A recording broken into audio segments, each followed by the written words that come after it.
they get help in obtaining employment and things like that so they can better themselves and their children's lives. And so it's something near and dear to my heart, and I've been part of this festival for the past 4 or 5 years. And this year we had a really great festival.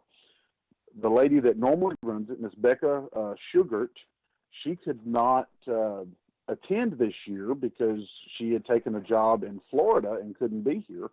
So Dakota Lawrence, who is a well-noted medium in around Shreveport, Louisiana and stuff and everything, Dakota came in. He took over along with another psychic medium friend of mine, Jen Devilier. They took over and really had a jam-up festival this year. We raised a lot of money for charity and had a lot of good speakers, a lot of good vendors, and next year's probably going to be even bigger. Wow. We had planned to try to attend y'all's conference, and unfortunately my truck needed a few repairs, and so I had a toss-up between attending y'all's conference or paying for my truck's repairs, and, well, got to have the truck. That's right. If your ox is in a ditch, you got to get it out. Yes. Could you give us just a quick rundown who all attended as far as the lecturers? Man, we had a all-star cast. Ken Geller, Nick Fern, myself, of course. Oh my gosh, the list just goes on and on. I mean, in the past we've had people like Tootie Snyder. We've had Lyle Blackburn has been there. We have such a good group of people that come and donate their time for this, because this whole thing is for charity. None of us that are there are, getting paid to be there or anything like that. This is 100% charity. Well, that's fantastic. It's the first time I've ever heard of a paranormal charity raising event, which I imagine y'all are the first. It's the only one that I know of, period, anywhere. I've never heard of another charity, paranormal and cryptozoological festival or anything like that. This is the only one, and that's why I am so honored to be part of it and to have been part of it for so long. As I was putting the show together, I found some references to you and the Texas Goat Man. Could you tell us a little about that? The Texas Goat Man, it goes back. Everybody thinks that the Texas Goat Man, the first thing they think of is the Lake Worth monster. And, the late 60s, Lake Worth monster, a lot of reports of a goat-like humanoid figure terrorizing people around Lake Worth. But it goes back way further than that. It goes all the way back to the original there was a black man that lived in out there near the old Altus Bridge here in Texas, and they called him the Goat Man because he bred and sold goats to area people. He was a very good businessman. One night, local people with hate in their heart, Klansmen, things like that, they decided that they didn't like this man making a living and being well thought of and people loving him in the community because he was a black man. And so they went across the bridge, they got him, took him, and hung him from the bridge. When they looked over the side of the bridge to see their handiwork, he wasn't there. There was no body on the rope. Enraged, thinking that he had escaped them, they went back across the bridge into his home to his wife and children. Sir, you still there? You've kind of faded out. And Jeff, can you hear me? Uh-oh, we seem to have lost him again. I hope it's not his phone acting up, because there's nothing we can do to fix that from this end. I just got hung up on. I'm going to call Jeff back, and hopefully we can pick up where he left off. There's Nothing like technical difficulties to make a technically advanced show difficult. Very strange.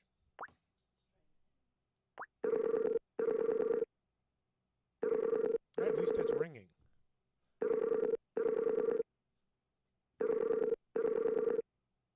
Can you hear me? Yes, sir. You faded off Hey, right after you said that they were enraged because he had disappeared from the bridge, and they were seeking. they were, Yes. yeah, they were enraged that they thought he had escaped them, and so they went to his home and they killed his wife and his family. Yikes. And ever since then, that bridge has been one of the most haunted places in Texas. And that was one of the Goatman legends. But then there's Goatman beings, humanoid type beings with horns, hooves, things like that, sighted in Panola County, around Lake Merval and around Hills Lake Road. Uh-huh. My new book that'll be out soon, Wood Knocks Volume 2.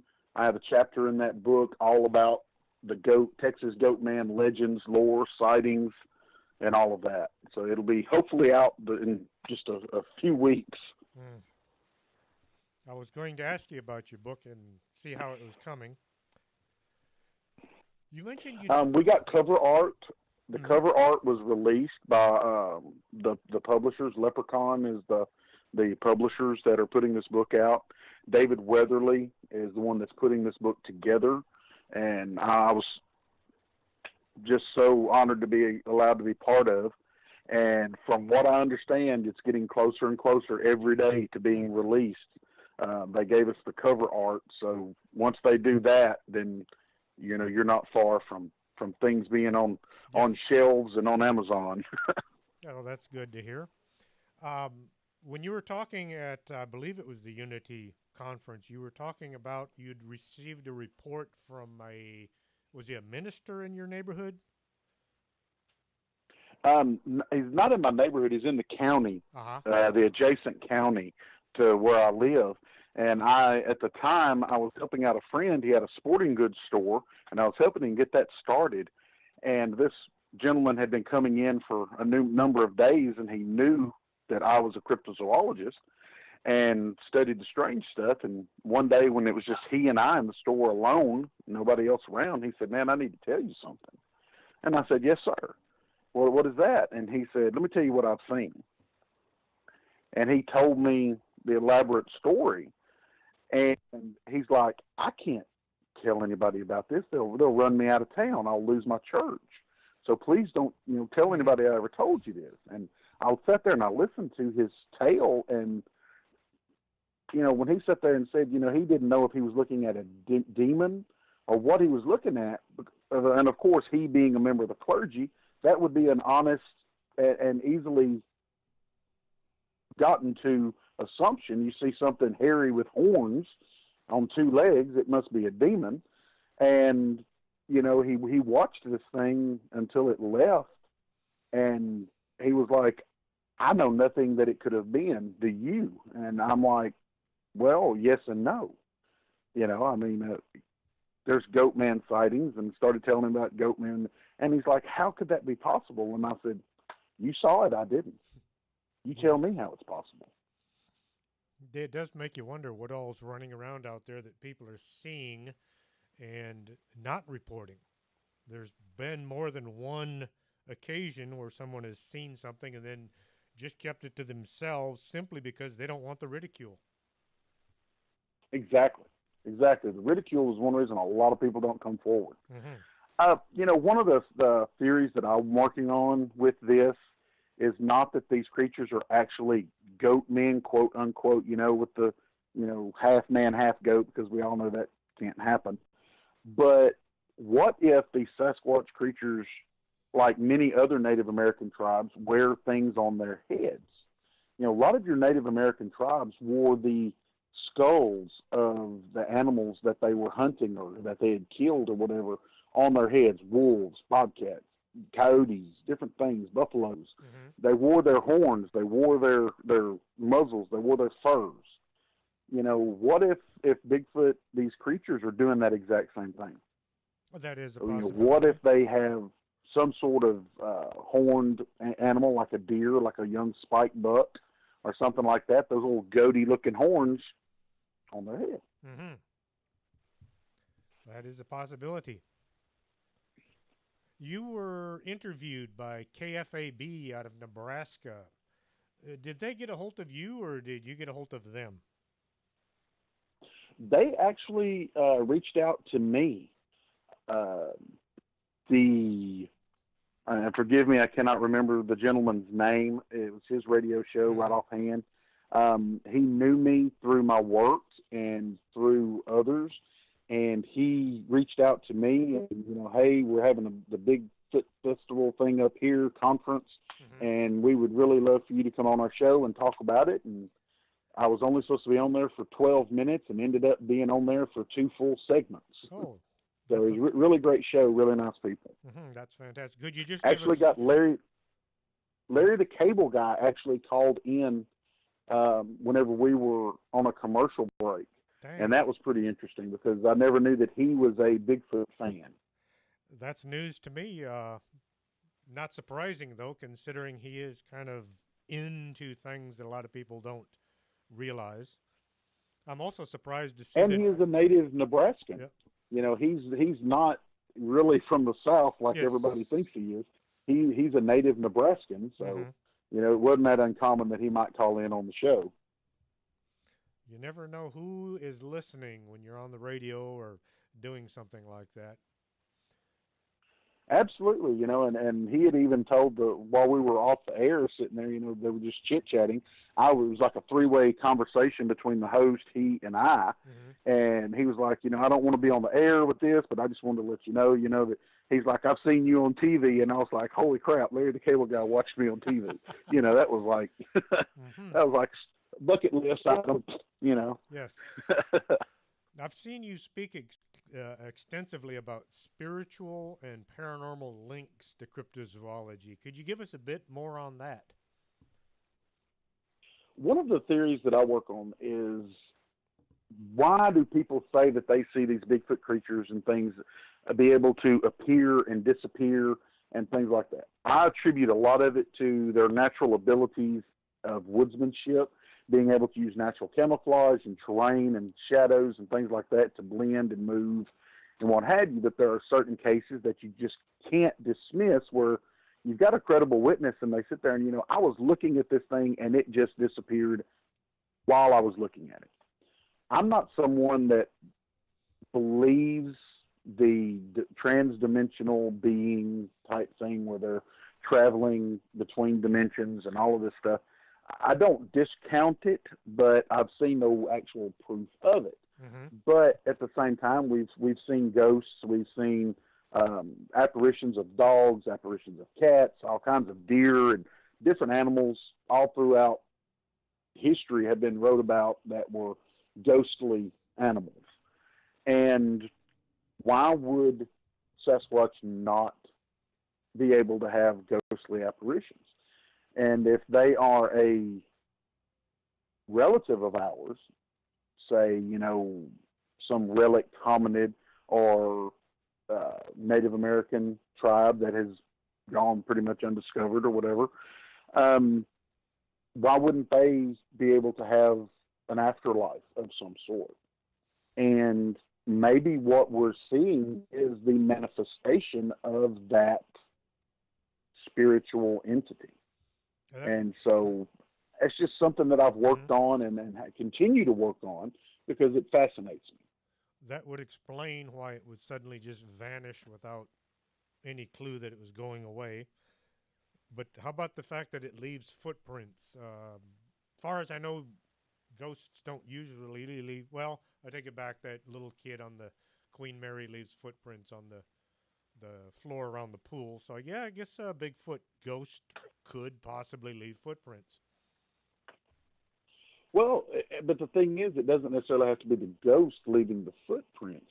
Mm-hmm. You have to at one point in time have had a physical body in order to be a ghost after you die. Mm-hmm. So the footprints and things are more attributed to the flesh and blood, living, breathing creature. Mm. and the footprints more along the lines go to them. Mm-hmm.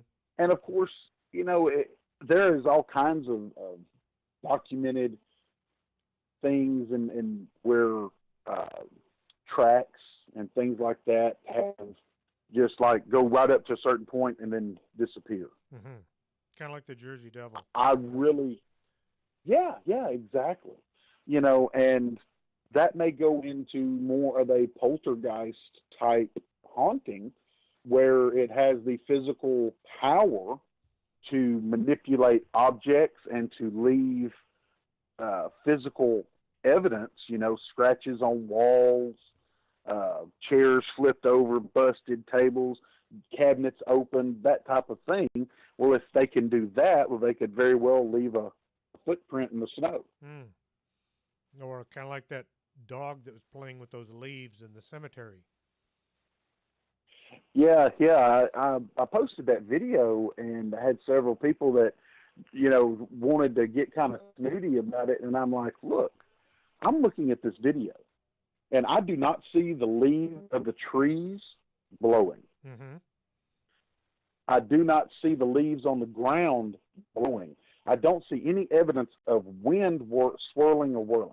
Mm-hmm. Okay. That being said, people are saying, oh, well, heat rises, cold air. Anyone that's ever seen a dust devil, if you see a dust devil swirling, the minute that dust devil comes into contact with a parked car or a chair or anything, it dissipates because it breaks up the vortex. Yes. This thing was swirling all around the dog. The dog was playing with it. When the dog ran away from it, it followed the dog. The dog ran back into the middle of it and barked and bit and did this, that, and the other, and it never stopped swirling. It never interrupted its swirl. Now, can there be natural phenomena to explain this? Of course there can. But can there be unnatural phenomena that explains it? Of course there can. Yeah, quite possible. I'm not saying definitively that I know 100% for sure that was a ghost of a little boy. I'm just saying that it was very strange that it acted like no dust devil or wind vortex that I've ever seen in my life. Mm-hmm. But you go back to some of the old tales of, what do they call them? The wisps, will-o-wisps? Will-o'-the-wisp, I believe is what they were called. Yes. Yeah. And, some of the things like that.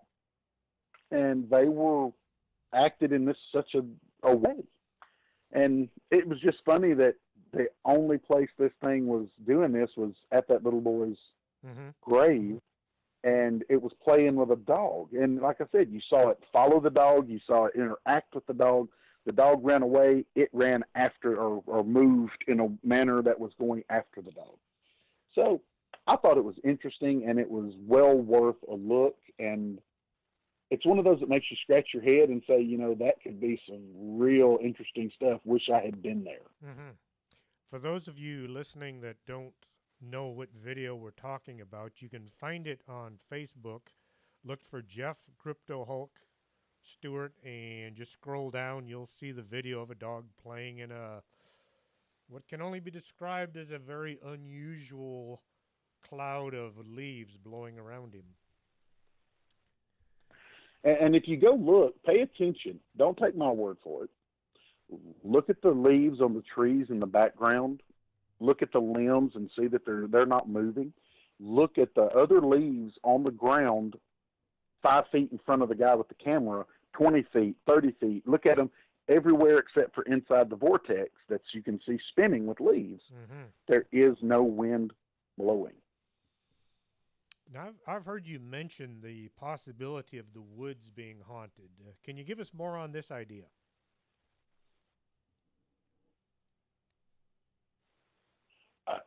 In which location? Just generally? Or? Yeah, just generally. You were talking about how when you're walking out in the woods and you get that kind of a creepy feeling that there's something or someone nearby.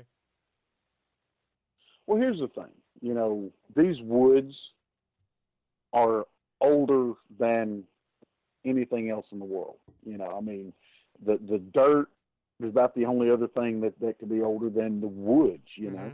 Even a new growth of woods is growing where an old forest used to stand.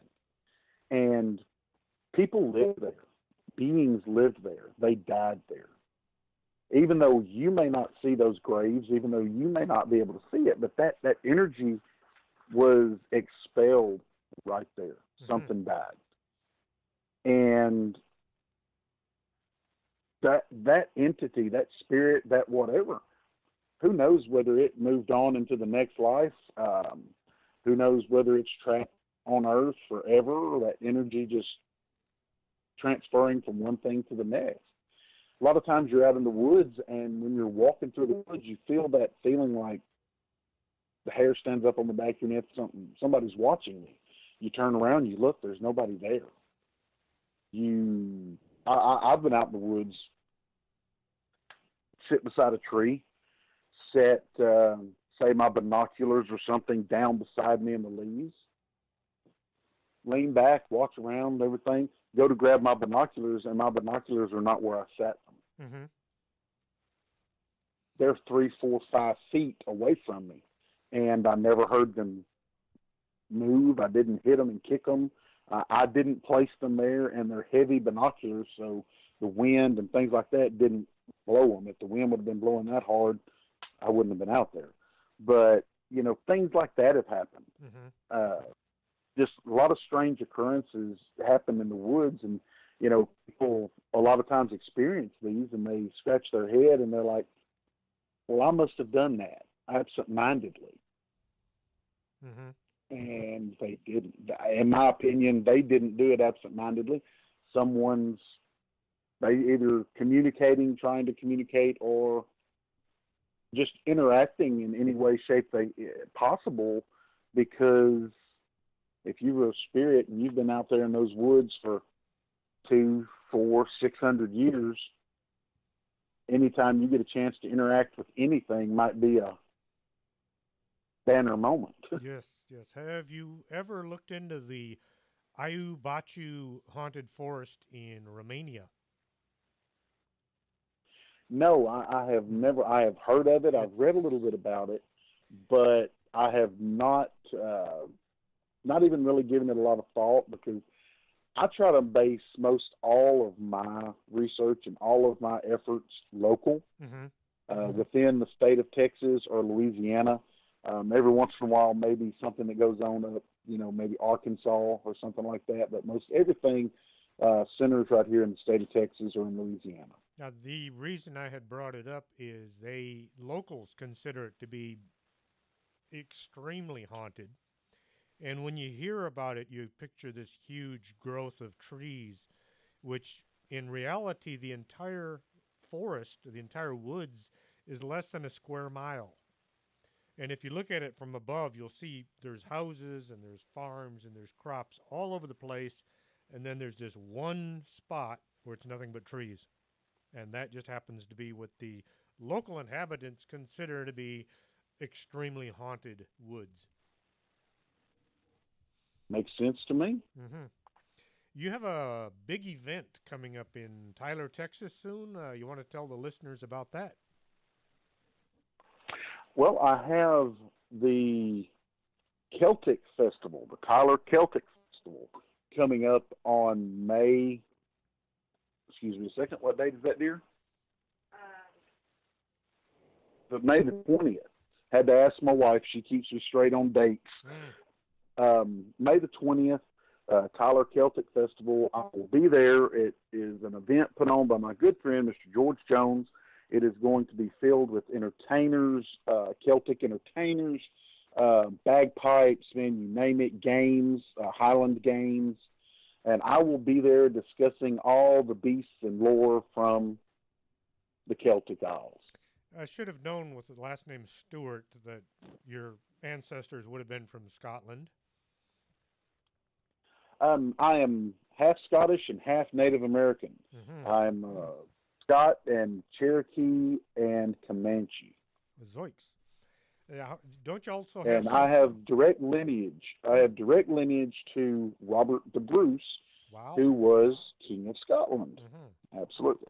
A lot of people don't realize that the name Bruce was actually a title before it became a name. Yes, Uh, right, absolutely. how about the June 14th event at the library as well?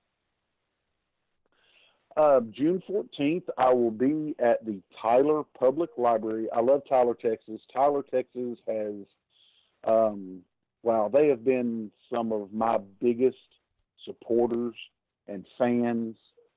Everybody around Tyler, I just cannot express enough how grateful I am to them. Mm-hmm. But I'll be at the Tyler Public Library kicking off their summer of reading event, and it is encouraging adults and children to come out and read. And I will be there, and I will be actually reading some books to the groups of children or whoever comes there, and spinning some yarns and telling some tales Hmm. about maybe even telling about Wiley and the Hairy Man and the Baba Yaga and things like that. Mm-hmm. And then, of course, we should mention the fact the Southeast Texas Bigfoot Conference, which is not coming up this year, but 2018. Yes, yes, yes. 2018 should be such a wonderful, wonderful year. The Southeast Texas Bigfoot Conference should, the way it's building up right now, it's going to rival any other Bigfoot conference in the U.S. From what I understand, we have names are still building as far as um, individuals who are being invited to come and speak and things like that. I was one of the first that they invited. I was very honored to be amongst the first that they invited to come to this and to speak. And I am looking forward to it so much because every time I go to one of these events, I really love it. The people that come and sit and talk and Mm-hmm. express their stories and tell me of their encounters and their adventures and things like that, I never leave without feeling like I have made a dozen new friends.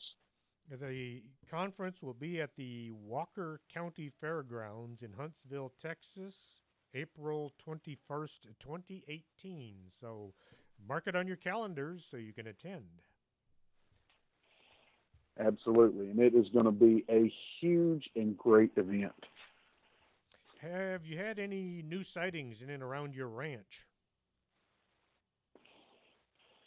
Oh, gosh, nothing of any consequence lately. We have had um, a lot of rain, a lot of bad weather. I have been working on the hog issue here Mm-hmm. in Texas. That has taken up a lot of my time recently. Our agricultural commissioner decided that he wanted it to be legal in the state of Texas to put out rat poison basically for hogs.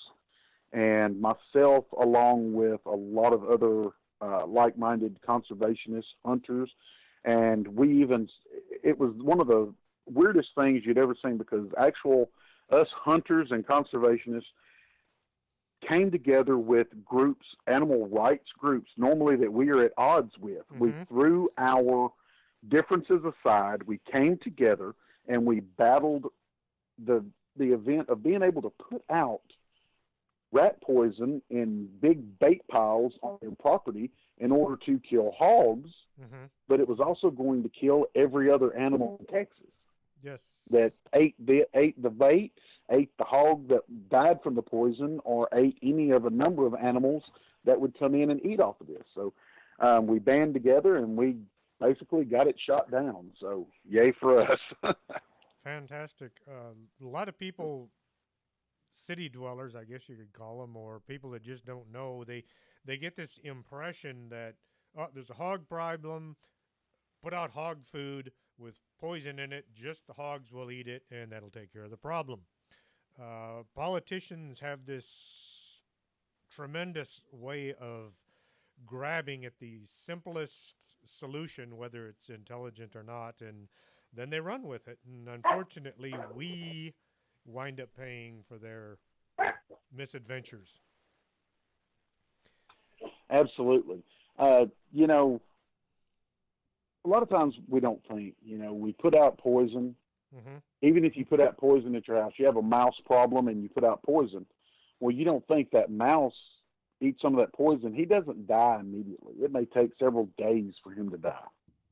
He crawls out of your house and crawls next door in the neighbor's house, and the neighbor's cat or dog eats that mouse and he dies. Mm-hmm. Or what if, that mouse crawls into the drinking water over at the neighbor's house somehow, some way, a bucket or a whatever, and every animal they got drinks out of it, and as that animal decays in there, the poison is dispersed. Same thing was going to happen in our outdoors, mm-hmm. in our woods. Deer were going to eat this poison, and it was going to kill them. Mice were going to eat the poison. It was going to kill the mice, but before the mice died, eagles, hawks, all kinds of birds of prey were going to feed on these mice and die. The hogs that crawled off, it was going to take at least a week for these hogs to die mm-hmm. of eating this poison. And coyotes were going to eat them when they found them dead. Your dog, your cat, bobcats, cougars, you name it, if it eats meat, it was going to feed on the carcass and then therefore subsequently die. These hogs were going to die in rivers and lakes and streams, and therefore it was going to contaminate the rivers, lakes, and streams.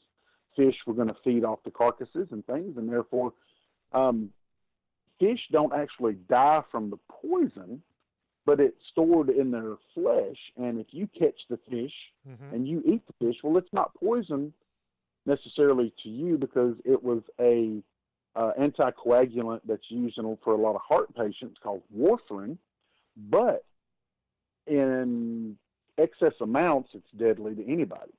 But it also reacts with over 147 different commonly prescribed drugs that you might be taking. Mm-hmm. Lots of antibiotics it interacts with, and therefore it could have caused deaths in humans by its interaction with other medications. And so we just thought to ourselves, we've got a big problem here in Texas with hogs and all over the South, but killing every other animal and putting our entire ecosystem in jeopardy and putting human lives in jeopardy is not the answer. Mm-hmm. Kind of like killing your rat problem with a hand grenade. The collateral damage is exactly not worth it.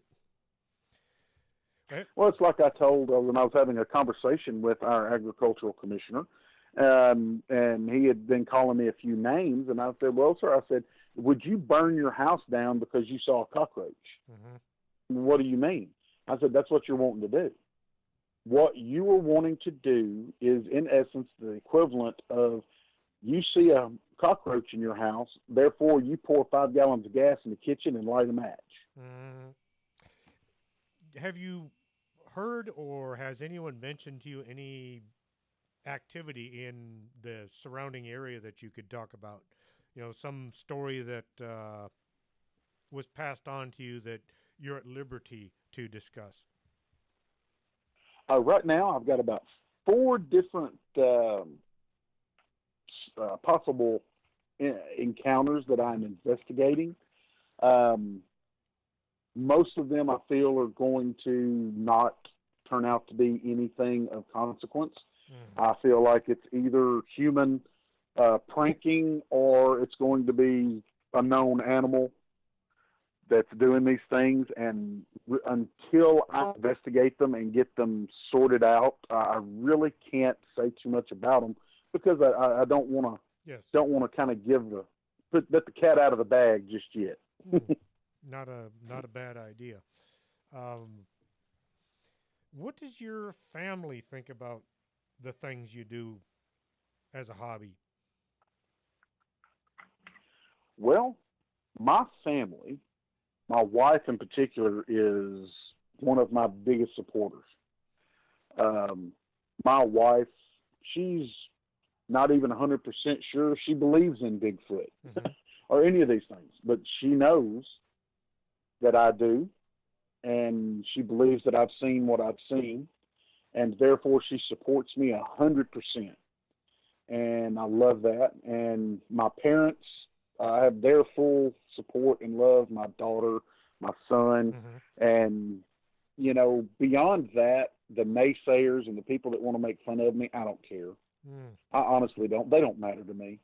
That's fantastic.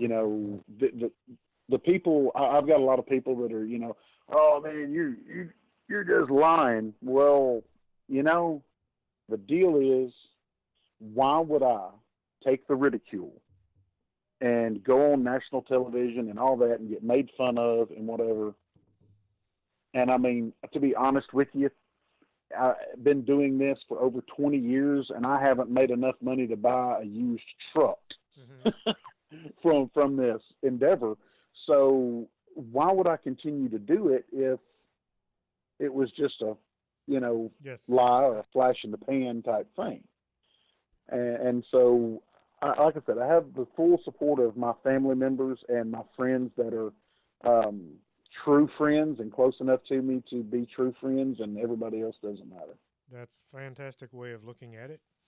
Say there's some young person out there listening who has a urge to either become a cryptozoologist or some such. Any words of advice you'd like to pass on to them? Yeah, you know, follow your dreams, follow your heart, follow your passions. Don't let anyone make fun of you or ridicule you or put you down and make it stop you, because that's what they want to do. They want to stop you from being happy. They don't want you to succeed when they're scared to even try. So study. The way to start out is study wildlife. Get books from the library or online or wherever you can read, and start studying about nature. Start studying about known species. You cannot study the unknown species without knowing the known species. Fantastic. If you're out in the woods and you hear a noise, you can't say, oh, that's Bigfoot, whenever it's a hog or a deer or beaver or otter or whatever. And there's so many cryptozoologists out there today that don't have any woodsmanship knowledge, don't have any knowledge of animals, and they're out there, every single stick that cracks, that's Bigfoot. Yes. That's a squatch. Yeah, some people. So study. Any books you've read that were helpful? I'll tell you what, Lauren Coleman's book, Cryptozoology A to Z, one of the best books. Mr. Bernard Hovelman's, he had a couple of books out that I read as a child that were excellent books and helped me. Anything you can get your hands on by my friend Ken Gerhard, Nick Redfern, Lyle Blackburn.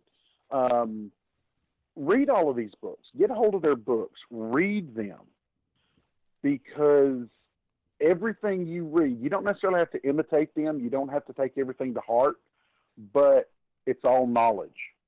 And it's knowledge that you need to know, because a lot of their books give you encounters and to let you know what to expect if you're out there and run into some of this stuff, what to look for, things like that. Like I said, I don't know. I know Nick Redfern has, I don't know, probably 50 or more books out. Yes. And every one of them are excellent. Not all of them are on cryptozoology. A few are. Check those out. Ken Gerhard, he's got so many good books out, especially stuff around Texas. Ken has a lot of books on our Texas lore and legends and things like that. Lyle Blackburn, his Boggy Creek books. And good thing about Lyle's books, I'm in just about every one of them. So he writes about me a lot. So I would enjoy y'all getting in there and reading those. But those are some real good books. Alrighty. Well, sir, I would like to thank you for being on the show again. And it's too bad we had so many technical difficulties to begin with. But like you said, it's probably some cell towers hanging by a thread somewhere between y'all and us. Right, absolutely. Any Well, other? it was my pleasure. Any other upcoming events that you can think of that I failed to mention? You pretty much covered all of them. Yeah, I have a lot of events that I do every year in Tyler, Comic Cons and different events. If you go to Jericho Tours of Tyler, their page usually has all of the upcoming events on them. just watch my Facebook page if you're my friend or whatever. If you're not, go to my uh, Texas Goatman page or Crypto Hulk Stewart professional page. You can go on there, and any events or anything that I'm going to be doing will be listed on those pages as well. Well, fantastic, sir. I do appreciate you being on the show, and I'll have you back My pleasure. soon. Hopefully, as soon as you get your book out. And next time, maybe we won't have so many technical difficulties. Absolutely. Look forward to it. Alrighty, I'll let you go then, sir. Thank you much. Thank you. Bye bye. That was Jeff Stewart, better known as the Crypto Hulk. And the first couple minutes of the show, if you were listening, well, we just couldn't get anything to work. Well, I hope you've enjoyed tonight's show. Next Saturday, we will be talking about some weird roadside attractions out there that you might be interested in. And so, until next time, this is Chris James with Strange Things. And yes, we didn't run any commercials today because, well, he was a little too interesting to listen to. Are you?